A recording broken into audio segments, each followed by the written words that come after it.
I'm not the kind to kiss and tell, but I've been seen with Farrah.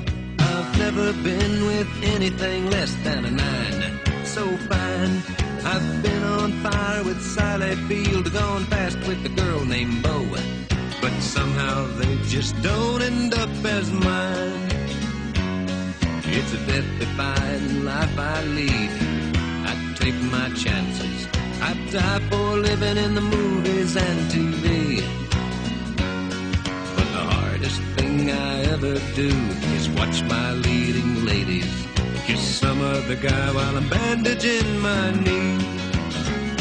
I might fall from a tall building, I might roll a brand new car, 'cause I'm the unknown stuntman that made Redford such a star.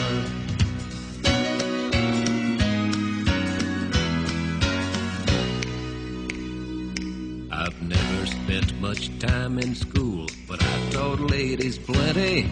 It's true, I hire my body out to pay. Hey, hey, I've gotten burned over Cheryl Teague's, blown up for Raquel Welch. But when I wind up in the hay, it's only hay.